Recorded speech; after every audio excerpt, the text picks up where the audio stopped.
मरचू जंगल से लकड़ियां काटकर बाजार में बेचने गया, लेकिन उसे लकड़ियों के अच्छे दाम नहीं मिले।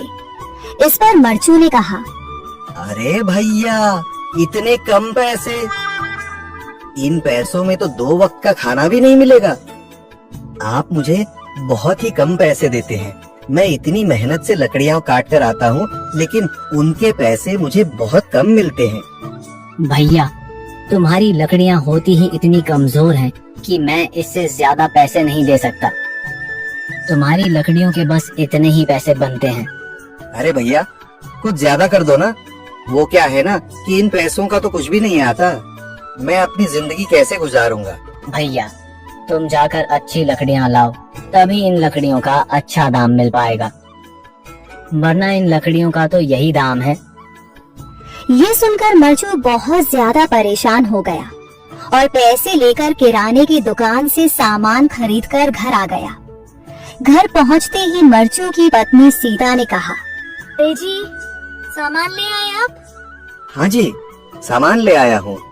सीता के चेहरे पर खुशी छा जाती है, लेकिन जब उसने सामान देखा, जी, इसमें तो बहुत थोड़ा सामान है। हाँ सीता, मुझे पता है कि यह सामान बहुत थोड़ा है, लेकिन मैं क्या करूं? मेरे पास जितने पैसे थे, मैं उतने का ही सामान लेकर आ गया हूँ। इस तरह हमारा गुजारा कैसे हो पाएगा जी? आपको तो पता ही है कि हम कितनी मुश्किलों से गुजारा करते हैं। हाँ हाँ, मुझे पता है, लेकिन मैं कर भी क्या सकता हूँ? मेरे पास इतने पैसे ही नहीं कि हम एक अच्छी जिंदगी गुजार सकें। इतनी मेहनत कर रहा हूँ, लेकिन फिर भी मेहनत का फल नहीं मिल रहा। इतनी मेहनत से अच्छी लकड़ी काट कर आता हूँ, लेकिन मुनासिब दाम नहीं मिलता। मैं तो बहुत परेशान हूँ। क्या करूँ? कहाँ जाऊँ? अरे जी, आप परेशान न हो, आप कोई और काम देख लें। मैंने कई बार काम तलाशने की कोशिश की, पर किसी ने भी मुझे काम नहीं दिया। ये सुनकर सीता भी काफी ज्यादा परेशान हो गई। मरचू से सीता की परेशानी नहीं देखी गई। उसने अपनी पत्नी सीता से कहा, मैं फिर से जंगल की ओर जा रहा हूँ। अरे जी, अभी मत जाइए ना, वैसे भी शाम हो रही है। आप कल चले जाइएगा, अभी मत जाइए। ठीक है, अगर तुम रोक रही हो तो मैं नहीं जाता। मैं कल चला जाऊंगा। इसके बाद मरचू गांव में घूमने के लिए चला गया। तभी उसे एक आदमी मिला और उसने कहा, कहाँ जा रहे हो भैया? और सुनाओ, क्या हाल चाल है? जिंदगी कैसे गुजर रही है? अरे भैया, तुम्हें तो पता है कि लकड़ियाँ काटकर कैसे गुजारा होता है। हाँ भैया, तुम सही कह रहे हो। और आसपास के जंगलों में अच्छी लकड़ियाँ भी नहीं है। इसके लिए तो जंगल के अंदर जाना पड़ेगा। पर जंगल के अंदर तो काफी सारे जंगली जानवर होंगे। मुझे बहुत डर लगता है भैया, मैं जंगल में कैसे जाऊंगा? हाँ भैया, जंगली जानवर तो होंगे, लेकिन अच्छी लकड़ियाँ तो वहीं से ही मिलेंगी।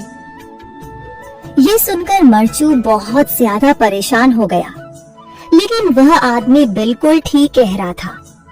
जंगल के किनारे की सारी लकड़ियाँ कट चुकी थीं। अब सिर्फ जंगल के अंदर ही अच्छी लकड़ियाँ बची थीं। अगली सुबह मरचू लकड़ियाँ काटने जंगल की ओर चल पड़ा। जंगल में आने के बाद मरचू ने कहा, अरे, यहाँ पर तो लकड़ियाँ ही नहीं है। वो आदमी सही कह रहा था, लकड़ियों के लिए तो जंगल के अंदर ही जाना पड़ेगा। पर जंगल के अंदर जाना क्या सही रहेगा? मुझे तो बहुत डर लग रहा है, क्योंकि वहाँ पर तो काफी सारे जंगली जानवर होंगे जो खतरनाक होंगे। अगर आज मैं जंगल के अंदर नहीं गया तो मैं आज घर पैसे लेकर नहीं जा सकूंगा, और फिर जब पैसे नहीं होंगे तो गुजारा कैसे होगा? मरचू जंगल के बाहर खड़ा सोचता ही रहा और फिर उसने सोचा, अरे, यहाँ पर भी कोई मजबूत पेड़ दिखाई नहीं दे रहा जिससे मैं लकड़ियाँ काटकर घर ले जा सकूं। लगता है और अंदर जाना पड़ेगा। यही सोचकर मरचू जंगल के अंदर चला गया। अंदर जाने के बाद उसने इधर उधर पेड़ देखे, पर उसे कोई भी अच्छा पेड़ दिखाई नहीं दिया। यह सोचकर मरचू जंगल के और अंदर चला आया।